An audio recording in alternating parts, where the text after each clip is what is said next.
So welcome everyone, and this is the virtual version of the South by Southwest EDU panel, Creativity versus Coding, the Skillset of Tomorrow. My name is Tara Shiplovsky and I run the nonprofit Technovation. We are a technology entrepreneurship nonprofit working across the world, and we've been in operation for about 15 years, and our mission has been to work with underrepresented groups, especially girls, especially women, mothers, and to empower them to tackle problems in their community and come up with interesting creative solutions.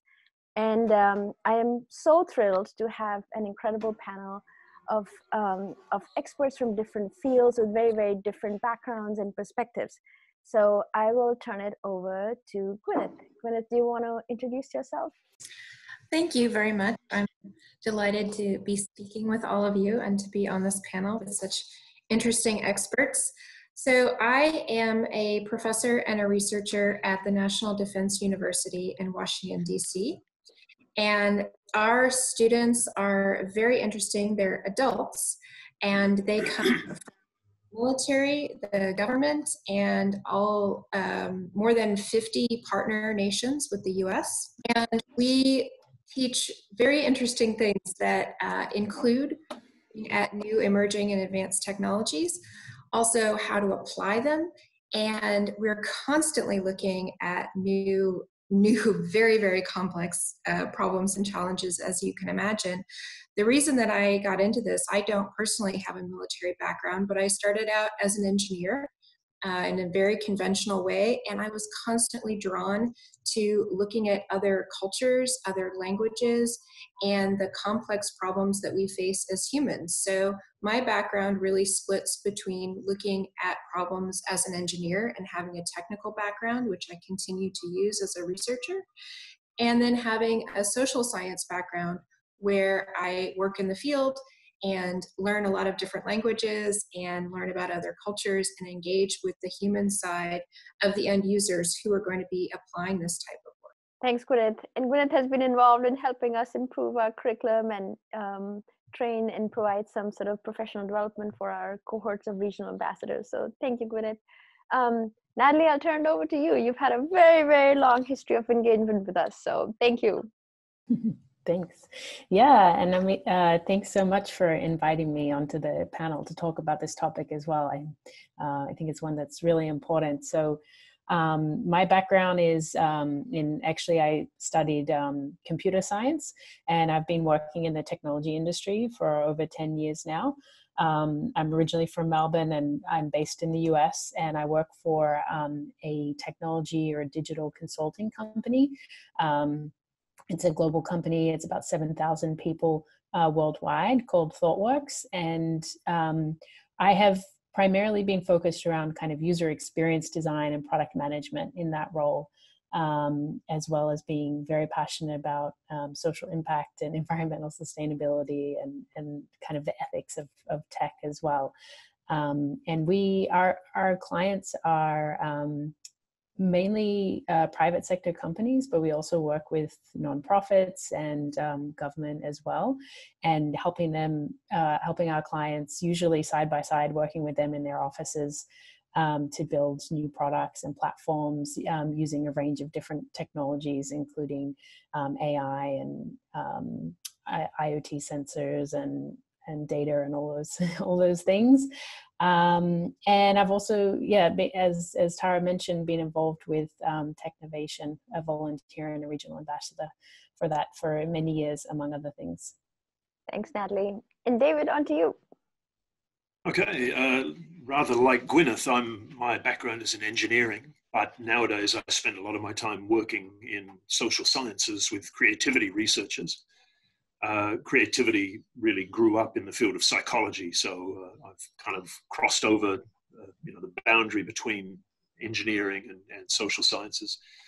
I'm a professor at the University of South Australia in the School of Engineering. I've been here for 30 years, and for about the last 15 years been heavily involved in looking at these questions about creativity, innovation, and the kind of wider sphere of problem solving. And in the last few years especially, we do quite a lot of work with schools looking at creativity. So as you guys I'm sure know, as the world is realizing that creativity is an important 21st century skill, a lot of schools here are really waking up to that fact and asking themselves what they need to do to embed that in their school curriculum. Because although it is kind of mentioned we have a national curriculum in Australia and it is present in that, but there's not really a lot of guidance about what that actually looks like in different classrooms, in different subjects. So there's a lot of interest among schools here in understanding what can they do to embed creativity in the classroom. And so it's kind of an interesting pathway I've followed. And I often say that my day job is teaching engineering, but really the interesting stuff is all in this realm of creativity, innovation, problem solving, which of course is a central part of engineering. But in fact, I spent a lot of time working outside of engineering as well. Thanks, David. And for everyone, I highly recommend David's book. It has some amazing strategies that I actually did not know that could be, you can teach creativity. And that was an eye-opening moment for me. So just to start off, the reason why we brought together this panel was a very sort of personal struggle through Technovation, where we've been empowering girls and children and parents over the past 14 years to find problems in their community and create meaningful prototypes. And we've reached about 130,000 participants across 100 plus countries, but they represent only a small fraction of the people who sign up and don't finish. And that started us in a journey of trying to figure out how could we better retain participants through this long program. And as part of that, we did a deep dive into the prototypes that participants create to try to analyze if we could find some themes around that. And what we found was kind of interesting, that the problems participants tackle are somewhat aligned with the United Nations Sustainable Development Goals, but the way they tackle these problems was a reflection on the lack of training on our part, or the lack of support on our part. And that got me thinking whether we can provide better guidance on problem identification and creatively trying to tackle these problems. And that's how I came across David's book. And we started to provide more structure around problem identification, but still we're very, very far away from actually trying to empower participants to solve problems creatively. In parallel, we did a pretty deep dive into coding, the impact of the coding movement in the United States. So it's been about 10 years since sort of the coding movement started. We've been part of it. And I was just curious to see what was the impact. And interestingly, the number of women computer science undergraduates compared to 2010 has actually declined by 2%. The number of African Americans compared to 2010 has also declined by 2%. And this was kind of surprising because a big part of the coding movement was to bring in more diverse voices. And so I started to dig a little bit deeper into why. And 3 themes emerged. One was that learning how to code can be exciting in the beginning, but just in itself, it doesn't change attitudes, behaviors long term. Because there's no clear, and even doing like a final project at the end of a course doesn't clearly tell participants, well, what can I do with this tool later on, because I've not had enough practice. And secondly, participants didn't feel a sense of fulfillment after they went through a coding program. And so there was a sense of purpose that was probably missing, and also maybe a sense that they created something authentic and unique. And finally, it was interesting, like participants who go through coding programs, they come out knowing the coding language, but they're actually not able to apply it to any real world problem. And so when you see that you cannot apply your learning to any real problem, you're like, well, what good is that? And so these are all just interesting findings in different sort of computational thinking, computer science, education, literature. But it got me thinking that the conversation has to be just so much more than just coding. And now, sort of in the age of AI, what lessons can we learn from the coding movement so that we don't make the same mistakes and we don't end up 10 years down the line saying not enough women, not enough people of color in this field. So that's why I wanted to bring together you guys, and with very, very different ideas, very strong opinions, and very interesting perspectives to try to think about and share some of your strategies, because I don't think it's creativity versus coding, but I do think one is bigger than the other. And I think we're not paying enough attention to, we're paying too much attention to coding because it is concrete. And just because it's concrete doesn't mean it's the right thing to teach, right? It's easier to teach than creativity, but I feel we got to dig in these deeper, murkier, more complex issues so that we make some progress here. So that's sort of the framing. And I'm hoping that we end this panel with very concrete 5 steps that is people can walk away with, and that's going to help educators and practitioners. So I'll start off. And I think this was Natalie's suggestion that maybe we should go around the room and discuss what do we mean by creativity, because I'm sure each of us has very, very different definitions. So maybe we'll reverse the order. David, do you want to go first? What does creativity mean to you? Okay, I have a very simple definition, which I think reflects the body of knowledge in creativity research and so on, and that is that the creativity, very simply, is the ability to generate novelty. So the 2 key parts of that are the novelty part and the effective. I can't remember. Did I say effective novelty? So it's about solving problems, but the solutions to those problems have to do what they're supposed to do, and they have to be new or original or surprising. So the generation of effective novelty is basically creativity. So when we talk about creativity, I tend to think of something that's known as design thinking. And basically, it's kind of a way that has formulated, I guess, some of the practices and methods that result in novel outcomes. So as a UX designer, who works in software, and also someone, there are different programs for this. So for Rutgers University, they have a design thinking program. So I'm on the advisory board for that.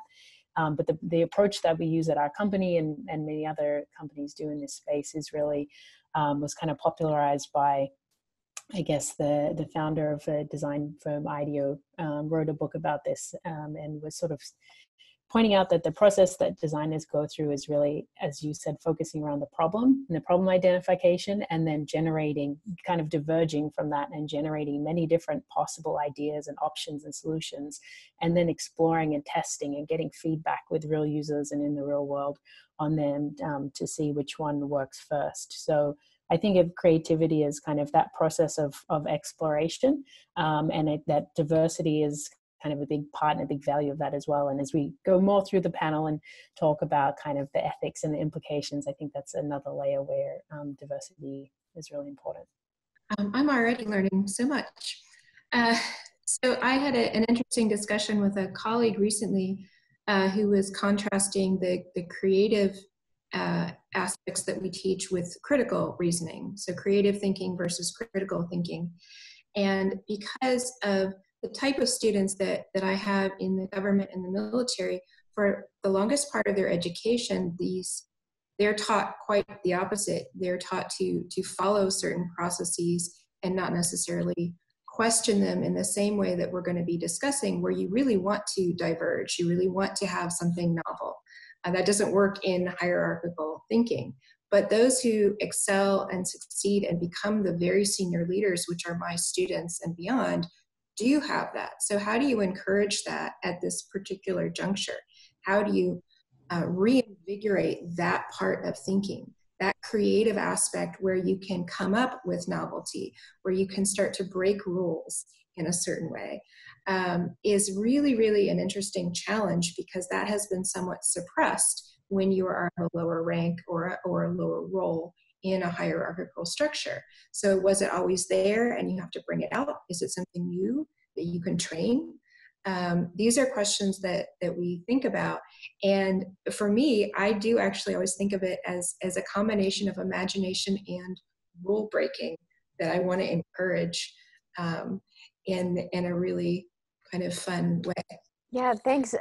I think for me, it's this traditional definition of like, oh, yeah, or it's a struggle because I think when I paint also, but I also struggle with not being able to be as creative as other artists. But then I also in work I get all of the ideas from other people, other disciplines, and so it's very, very interesting to think about creativity as a combination of amalgamation or a collage of different ideas, but applied to a new setting.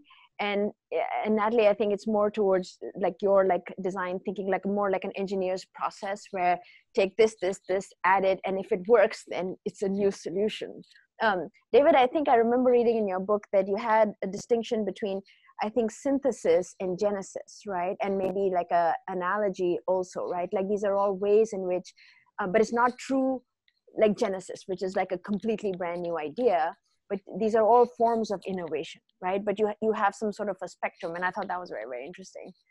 Maybe I'm misremembering, but no. But I think you've sort of capturing a point that Natalie and Gwyneth have also touched on, that a core element of creativity is this ability to think divergently, to generate lots of possible solutions, but that's embedded in a larger process of, first of all, as you mentioned before, of actually understanding what problem you are trying to solve. And at the other end of the spectrum of, once you've got a set of ideas that you've generated, then you have to analyze those, find the best one, and converge on a solution. So I think what you're expressing is the fact that you kind of have to switch back and forth between thinking divergently and then thinking convergently, all in relation to a particular problem. So David, how do you think, like as an educator, how do you help students sort of flip between these two states? Or how do you support them or give them enough practice? Well, this is the tricky, difficult question about creativity, and the problem is there isn't a simple, easy answer, because creativity is a very sort of multifaceted, complex phenomenon. So although we've just been talking about divergent thinking and so on, the fact is that the creativity overall is not just about how you think, but it's also about your attitudes and behaviors, your motivation, and even about the environment in which you're working.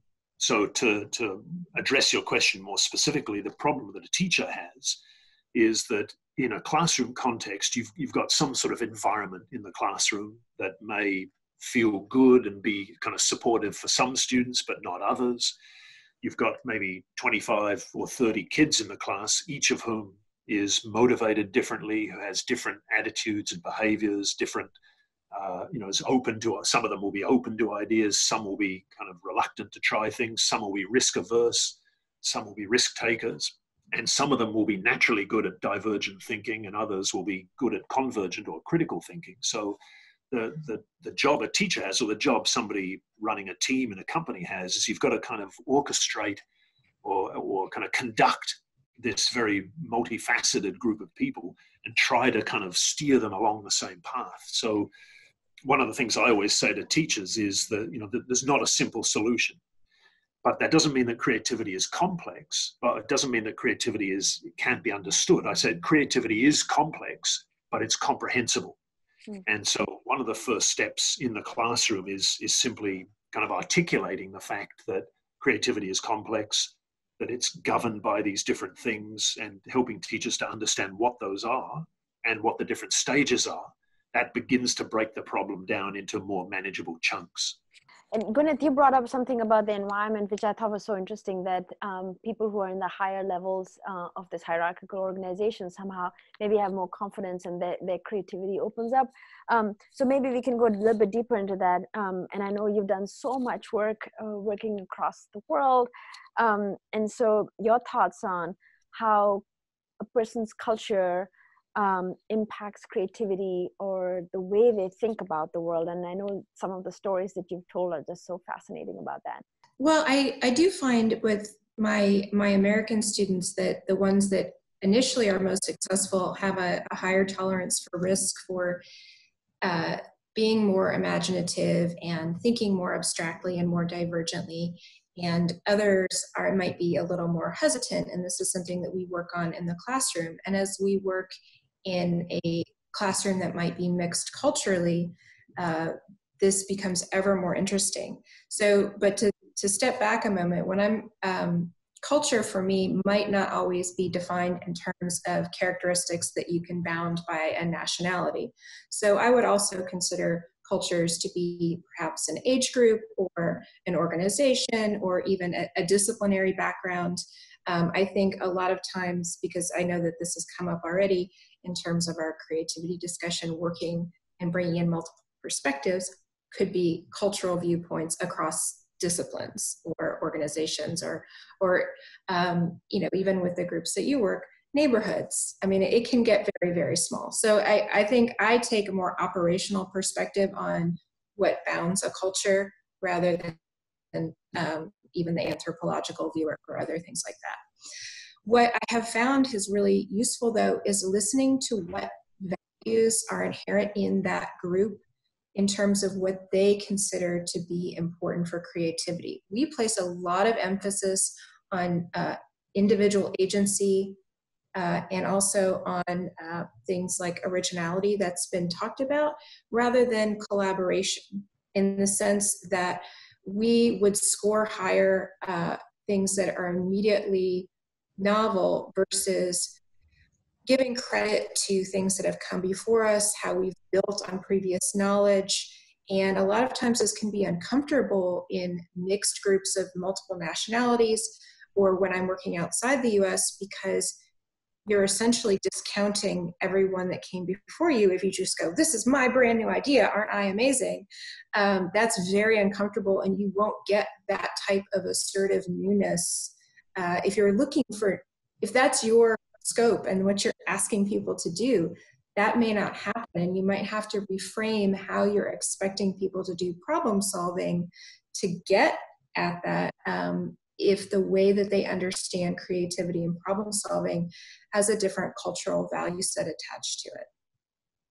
I've seen other, I know we've talked about other things where, just in terms of, and Natalie might have more to comment on this too, we place a lot of emphasis on streamlining, for instance, and efficiency and other things that we aim towards in our creative solutions. That may not be exactly what we consider creative, but we would perhaps, among a set of solutions, ones that had those qualities, we would point to them as particularly good.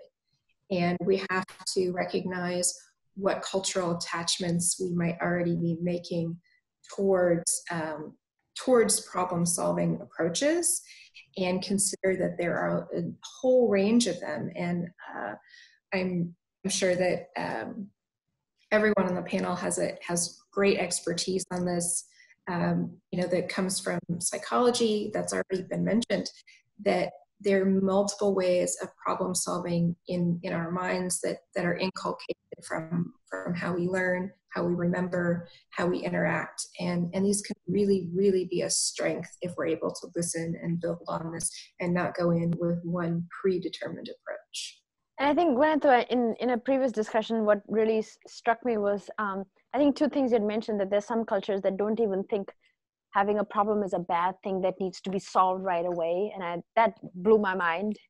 And then I think the second thing that sort of stuck with me was the concept of time. And I think Americans think of time in one way, and and there are many cultures that view it in a different, I forget now what the exact reference was, but I think being flexible about thinking about keeping these perspectives in mind automatically can help you think in a completely different way, right? And I think, is that one of the strategies you use with your students, where you have them remember when they were kids, because it helps you feel more flexible? Do you want to talk briefly about that? Well, absolutely. So I have encountered this a number of times where we as Americans tend to frame things as a problem and a solution, and we're immediately working there. And that's our concept, and that's how we relate these things. That's not how everyone will frame what they're understanding as the context of a situation. And just like you, I'm thinking, well, how else would you see this? Come on, it's so obvious, it's very clear. And don't you want to get to from point A to point B? What else would you? And I think partly it has to do with power dynamics too. Who's in charge of determining what is the problem, who gets to solve it, who's involved, all of the aspects of that. It's a very, very complicated interaction, and it has some elements of engineering, but so much more on the social science part that I find very, very interesting to dig into. And that has always been eye-opening with groups that I've worked through with that. And it's something to be aware of. Every time that's come up, I think it has been very illuminating to begin to, again, listen and then reframe. And it restarts the clock on how to determine what aspects to bring into the space. Since you mentioned time, that is one of the many concepts that is culturally constructed. And most of the technologies that we have now represent time in a linear way, in a certain type of way. So with almost no variation in that. And that is so essential in most of the, well, going forward into our AI, most of the things where you're going to be forward looking into patterns and learning going forward, there's just a certain conceptualization of time. And if it's only a singular culture's way of looking at time, that's not going to represent how other people would experience time, strategically plan out time, bring in past experience of time that might influence a current problem understanding. There's many ways in which time can play a role in how you want to define your problem, how you want to think ahead into a solution, all of these aspects. And right now we currently have one concept in which we've encapsulated as a category in which we've been able to code. Reimagining this would, I think, open up so many doors into how we could do many different things in many types of problem areas with the environment, with health, with education, with governance, with justice. It would be a huge thing to do. And in terms of teaching, it's one of the things that is so hard to do, to think about time in another way in which you don't experience it. And it's one of those kind of brain muscles that we try and stretch. And so one of the exercises that we do is, instead of charging in your current present mindset, we try and go back and link to childhood memories when we start our discussion for the day. And so that, because you're linking back to previous memories, where I just ask people to, for instance, introduce themselves, not just, this is what I do, this is my current job, I'm in this present mindset, but what was my favorite thing about when I was 13? What was my favorite class then? What did I like to do then? Maybe I can bring that problem solving skill back. It is physically attached to memories of that time period if you think back then, and you can draw neurologically back some of those aspects of yourself to the present. It gets you thinking in a different way. It kind of, to use the analogy, it gets you exercising some different mental muscles. And it's one of the problem-solving strategies that we use for educationally in the classroom. And we try a lot of these different things to just wake up other parts of our brain and get access to different types of problem-solving strategies. That one has to do a little bit with time. I'm sure other panelists have many other similar strategies that are effective, but they're really fun. And I've seen such a difference in how the discussion proceeds from there. Yeah, I've started using that one, Gwyneth, after I heard about it.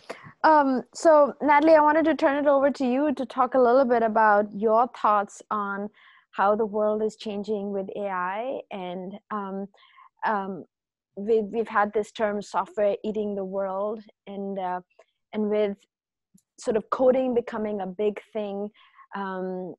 One question is, do schools now shift their focus to AI, or should we, are we always going to try to keep up with how technology is changing?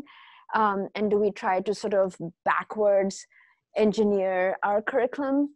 And I worry whether we can keep up, or do we instead focus on some of these more higher order thinking skills like creativity, problem solving, new ways of looking at the world, new ways of or even sort of analyzing the terms that we use, right? I think one of the things we were discussing earlier, which is always very, very interesting to me, is this term digital therapeutics, where I didn't realize that medicine doesn't need to be a pill that you swallow, but medicine can be much broader, where it incorporates the actual piece of where you're also implementing behavior changes that make you healthier. So software can be a part of that. A balance app or a mindfulness app can be part of your medicine. And so what is your take on what educators and schools should do to sort of keep up with technology? It's a tough, tough question. I think, I 100% agree that with that idea of software is eating the world, and the big thing that companies are talking about now is digital transformation, right? Or becoming a digital business. And so like, if you're an airline, or a retailer, or, whatever it may be, you're not just that as a company, you also need to somehow be a tech company and provide these online and mobile apps and, Alexa voice skill, all of these types of digital experiences to customers as well. And so there's a lot of what we call emerging technologies, as in all of these things like virtual reality and artificial intelligence and so on, that are going to continue and move really quickly. And so absolutely, I think it's really important for technology to be a part of education curriculums. I think within the Technovation program, you call it kind of the lingua franca of the 21st century, right? The language that everyone needs to know. I do think there is an important distinction between kind of technology as a medium that's being used within schools and actually teaching tech skills too. So just because we have tablets in every classroom and students are tapping away at mathematics problems on that, doesn't necessarily mean that they're learning how to code or how to learn these new important skills that are going to be valuable for their careers.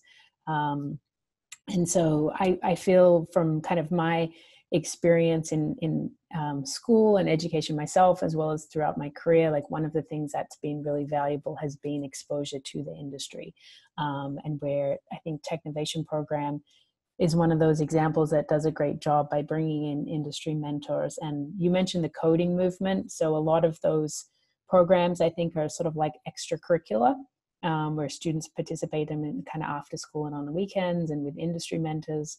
Technovation, from my experience, was one where a lot of teachers got involved because it had the team aspect. So the girls are forming a team, which is often someone in their school, and then a teacher's getting involved as a mentor.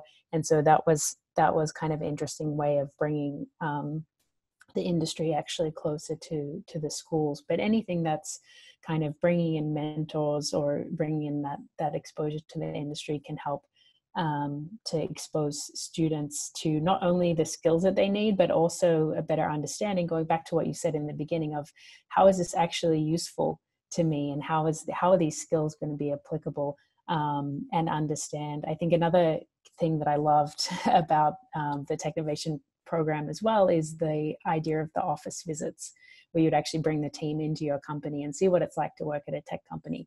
Because a lot of these jobs, and probably one of the drivers, I don't know, but probably one of the drivers behind the coding movement was that, tech is a really rapidly growing industry, a high growth industry with well-paying jobs. And so to be able to go into a company and kind of have that immersive experience, and see what types of careers people have and what they're doing day to day, can really help with that.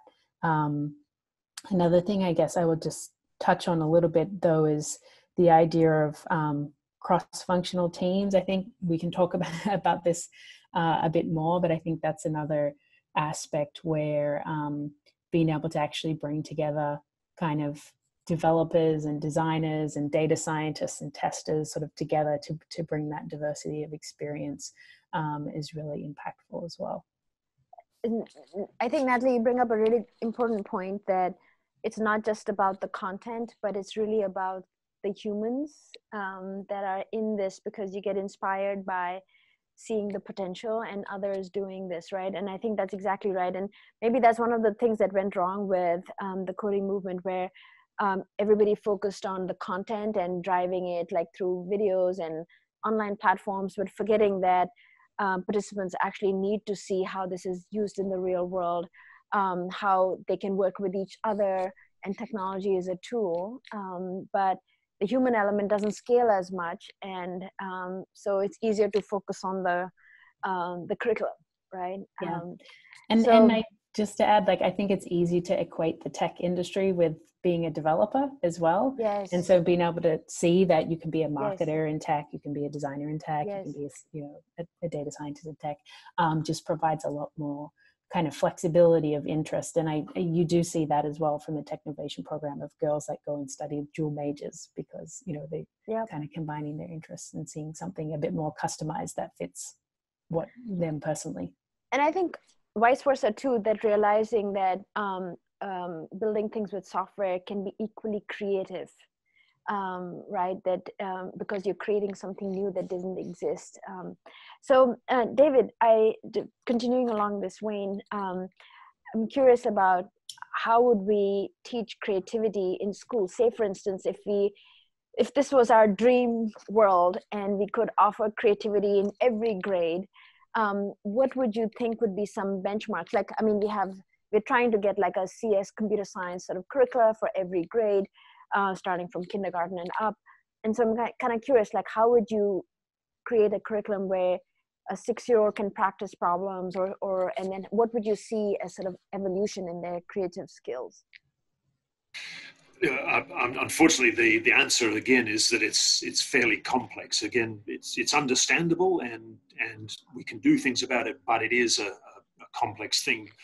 And the reason for that, as I hinted at before, is that creativity, sometimes people refer to creativity as a syndrome.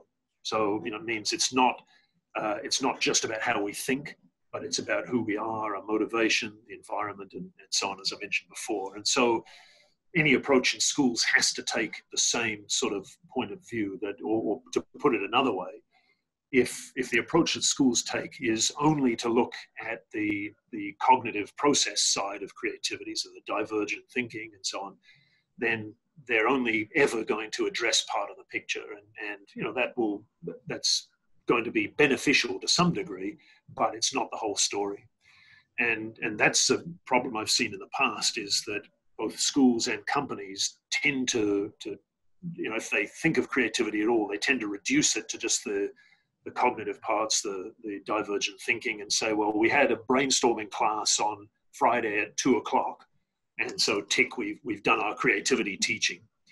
And so the approach that schools have to take is both to recognize that creativity is more than just how we think, and also that creativity is more than just a little module that you tack on at the back end of the curriculum. It's got to be sprinkled across everything that the students do. So we've got to take that approach, whether they're studying English or arithmetic or design and technology or coding or chemistry and physics. We have to look for opportunities for students to express creativity within those subjects and to kind of engage in creative problem solving there. So one simple approach is that teachers have to kind of look for opportunities to ask more open-ended questions, again, whatever the subject is, so that the students have the opportunity to kind of break away. And I think Gwyneth, or maybe Natalie, hinted at this before, that we've basically, as adults, we've gotten into a mindset of everything is kind of analytical and it's about finding the right answer.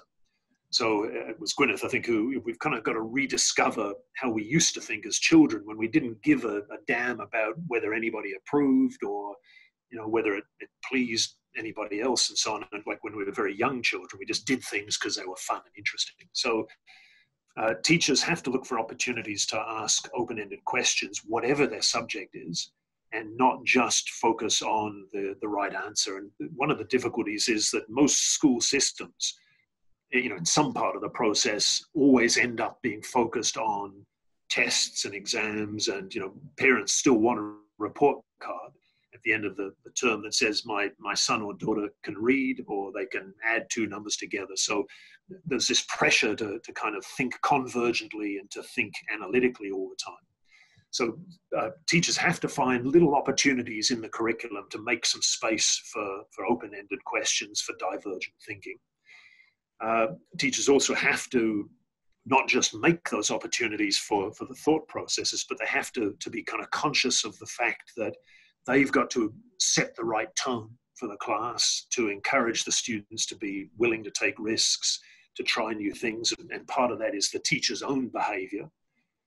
So it's really trying to pay attention to these four facets of creativity: how we think, but also who we are, where we're doing our thinking, and the nature of the things we create. And that's one element we haven't really mentioned yet, which is, if I'm a teacher teaching English and I try to ask an open-ended question, how do I actually recognize when the student has done something creative? And I often say to people, like, if you're an English teacher and you say, write me an essay and make it creative, then if I was a kid in the class, the first thing I'd say is, what do you mean? What is a creative essay going to look like? So the teacher also has to be able to articulate that and say, well, what I mean is, and basically explain the things that make an outcome creative. We mentioned them right at the beginning. At the very least, it's got to be effective. So it's got to do what it's supposed to do, and it's got to be new or surprising or novel in some way. And if the teachers can begin to sort of work on all four of these things, we talk about the 4 Ps in creativity: person, process, product, and press meaning the environment, then the teacher can sort of just work in opportunities and kind of gradually shift things and the kind of the feel, the environment, the culture in the class towards sort of creating these opportunities. But unfortunately, it's not as simple as saying, we'll have a creativity lesson today, or, every Friday we do some creativity. It's got to be kind of sprinkled across the whole school system to provide these opportunities. And the last thing I wanted to say here is also, of course, it's complicated by the fact that what looks creative for a 6-year-old is different from what looks creative for a 15-year-old. So teachers, of course, also have to understand that, you wouldn't say to a 6-year-old child, right, the problem that we're going to solve today is solving climate change, because 6-year-olds might go, I don't even know what you're talking about.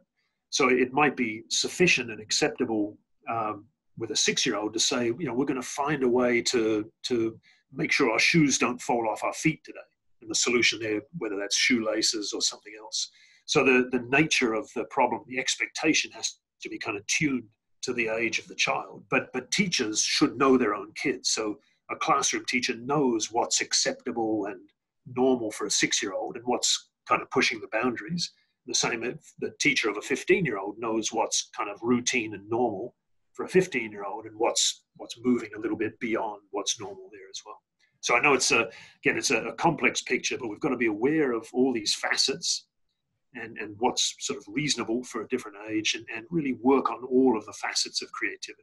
That sounds completely right, David. And I think I've had this feeling that looking at what students from Technovation have created, where, especially for girls, that I've always felt that there's some sort of chronological order where creativity comes almost after their sense of self-efficacy is strong. And in the early days, we actually did an experiment where in one room we had boys, because Technovation Girls is only for girls. And we had them work in single gender teams, but in the room, the boys were in a corner and the girls were in this corner. And it was just so interesting to see that the kinds of problems the girls came up with were very timid. And they would keep looking towards the boys, and just the physical presence was intimidating. And I just thought that was so interesting. And after that, they were like, yeah, we're not going to do any more experiments. We're just going to make this a single gender team, but I'm curious, like if you think that there's any kind of sequence where confidence needs to be built first and then you have room for exploration. Yeah, there are, of course, despite what I just said, there are some general sort of trends and so on in developmental terms. For example, a lot of people talk about this idea of a fourth grade slump in creativity. And, you know, different studies have shown, yes, it appears to be there, or it appears to happen a bit earlier or a bit later. But around that sort of age, around the age of 9, it appears that, you know, children suddenly start to become more self-conscious. They start to really sort of understand that there's a whole world out there that's judging me and kind of looking at what I do. And it's often at around that age that they lose a bit of the sort of free spirit kind of nature that they have, because and your example with the boys and the girls relates a bit to that they start worrying about what other people think more, and they start to sort of self-censor. And of course, that's the enemy of creativity in some ways, because the moment you start, you know, when you're trying to think divergently, if your mind is jumping ahead going, oh, wait a minute, that wouldn't work, no, that's a stupid idea, then you're instantly sort of introducing constraints that make it hard for you to be creative. Now, adults do that a lot, and that's like the point of techniques like design thinking or its granddaddy brainstorming, is to try and sort of separate the stages so that people don't self-censor and so on. But one of the related problems is that in kind of developmental terms, we appear to start doing that, you know, at around age 9, just naturally. So we're constantly with creativity trying to undo some of these psychological kind of hurdles that we subscribe to, and also trying to undo environmental hurdles and so on. But as I keep saying, we know what all these things are, and we know the sort of things that we can do about them, but it's a very complex process of trying to kind of conduct the orchestra, you know, to make all these things happen. Yeah, and that's why I find this constantly intellectually stimulating to try to figure out how do we do this at a large scale, and with so many different groups and cultures and languages and ages and everything. So we have I have another round of questions, but I'm also curious, do you guys have questions for each other? And then whoever's online, like, do you want to ask any questions, who is attending the webinar? But otherwise we can go through some of the questions that I have on my list too. I just wanted to add something to that, and I have to keep repeating this, that I'm still learning so much from being part of this panel. So thank you. That in addition to the age levels, I've also found that I think we attach values to different aspects of problem solving, particularly in the technology space, to gender. And I think your experiment that you described there really exemplifies that. And I see that across cultures as well, that certain types of problem solving or skill sets are seen as having more or less value, and being stronger in terms of one or more genders. And when we are saying that as adults, we recognize in the workspace that cross-functional teams are fantastic, how do we encourage that in the classroom?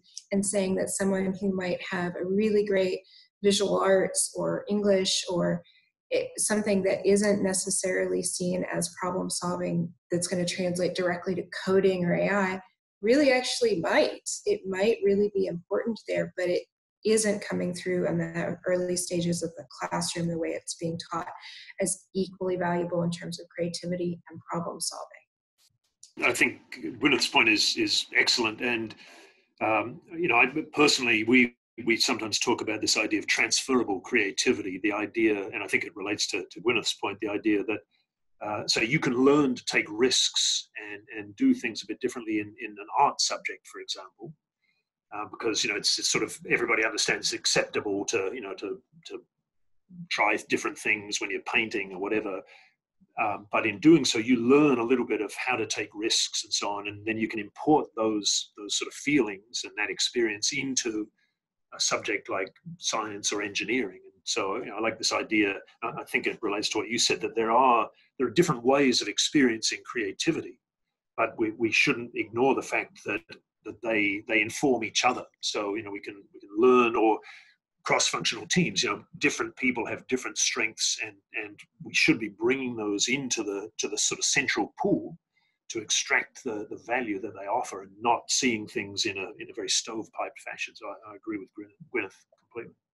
One point that I'd like to make is thinking about, besides encouraging people to have more confidence or learn how to take risks or be more creative, is also thinking about the flip side in terms of the role or responsibility that a person has to support others to become better risk takers. So it's not just about the person maybe with less status or who's afraid to do something, but it's thinking about like who's the other person in the room or in the classroom or around the table during a design challenge, and how can they develop skills to support others' creativities.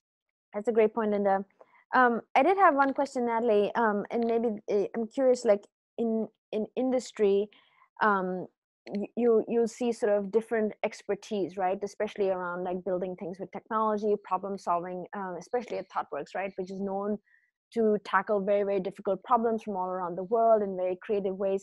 I'm curious, like, do you see some sort of sequence where once you've mastered the core set of tools, then you are more able to mix and match them?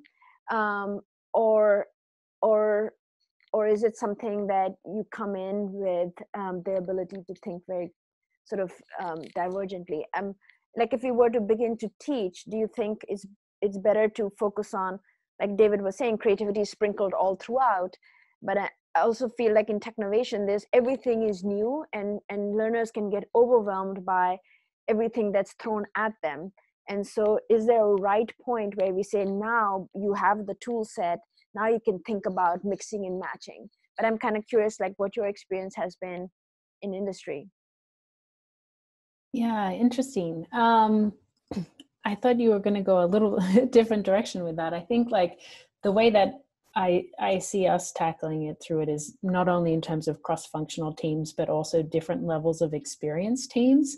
And so a little bit the point that Linda was making of, it's not necessarily about, because these teams are forming, based on different projects or different needs or opportunities. And so it's less of a kind of hierarchical reporting structure and more of a kind of, more opportunities for kind of apprenticeship models and what we call pairing, with people collaborating together around different pieces of the problems and so on. And so that can be a good way to expose people to different levels, taking on different levels and sort of tasks of things.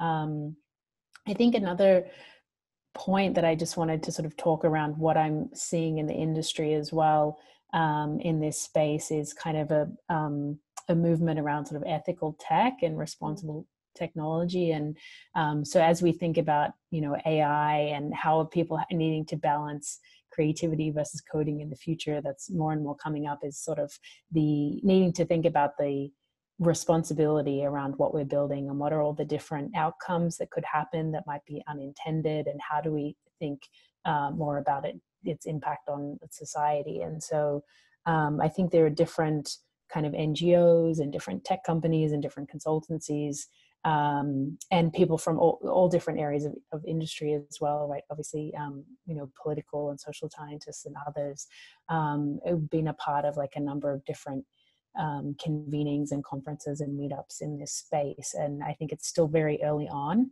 People are trying to, curate different tools that exist, and who's doing what, but even having a common language and common kind of concepts and way of thinking about it in this space is important. And so I'm curious to hear if anything like this has hit the education space in the same way that it's coming to the tech industry, because I think tech industry is, unlike cars where we have seatbelts, or the medical industry where we have code of ethics, like tech is still fairly new and fairly unregulated. There aren't a lot of standards and guidelines and ethics in this space. And so it's something that the tech industry is grappling with, but I think there's probably opportunity for maybe some education in future as well.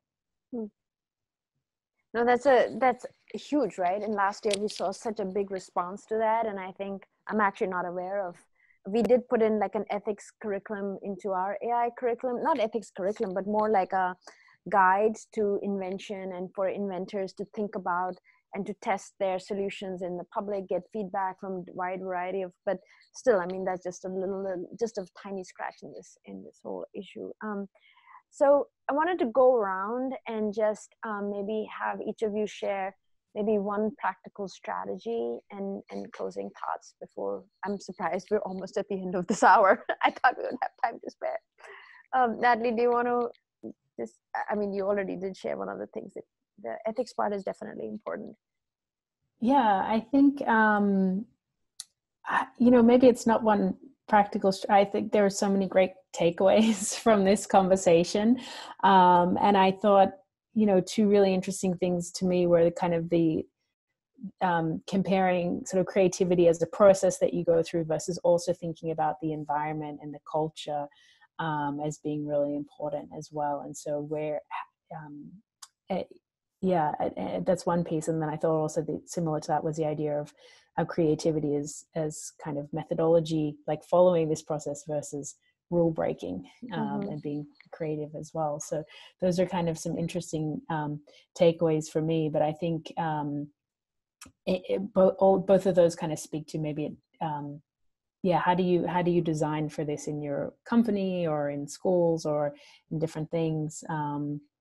So yeah, that was probably more of my takeaway than something. No, that's right. And thanks for doing my job.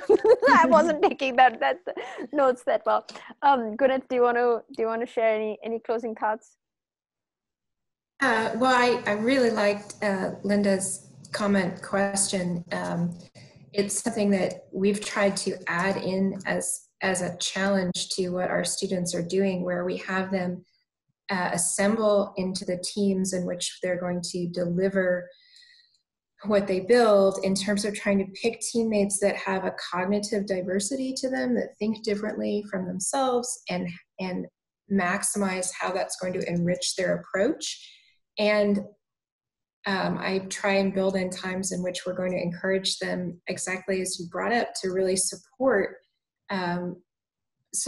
each other when you find that they might be a little more risk averse, or they're struggling in different ways, because at each time different parts are going to be more challenging than others, and we try and really stress them out, because we can do this with adults, but put them in different learning contexts, often just by bringing in and having them learn visual reasoning skills from artists, or different types of understanding words in order to do problem solving from poets. Or we put them in a lot of different interesting situations ultimately before they do their AI skills. And we try and do that in really abstract ways. I'll try and make this very short.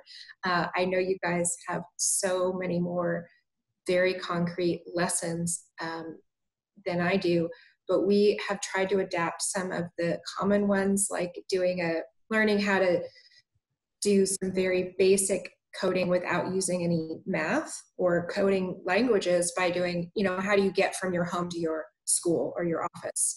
But we take away the bounded aspect of it and reimagine, how do you screw in a light bulb with, the old joke with whatever group, because it's unbounded. And we make them go through the discussion of, well, where do you get the light bulb? You go to the store. Do you invent the light bulb? Do you have to mine for the minerals? And you go through all these different aspects of how do you define the group, who's there? And through all of those more abstract discussions, it really helps inform the harder problems of scoping and problem solving that we want them to incorporate into their AI and coding discussions. Thanks, Gwyneth. David, I'll give you the last word. Okay. My closing thought would be that is to remember that creativity is understandable and it is teachable, but it's a complex syndrome. And to begin to sort of work on it or teach it in classes or foster it in a company, we've got to remember that it's got something to do with who we are, so the person. It's got something to do with how we think, the process. It's got something to do with the environment in which we work. And if those things are properly managed and developed and fostered, then we maximize the likelihood that we'll generate creative products, which have to be novel and effective. So the 4 Ps, the person, the product, the process, and the press are the kind of keys to understanding and developing creativity. And I think that to me was the most illuminating part, right? Like, and I think that's what we struggle with, because we want a simple solution. We want one answer, and then doesn't work, and then we're like, oh, this is so hard, right? But it's okay. We can do this. So thank you to each of you for being part of this and for playing along as things changed. And I think I would love to connect with you separately, and maybe we will create one blog post or something with the key links, your favorite strategies, so it's all encapsulated, and we can put the recording of this video for people to use later on. So thank you, everyone, and have a great day, great evening. Bye. Thanks very much.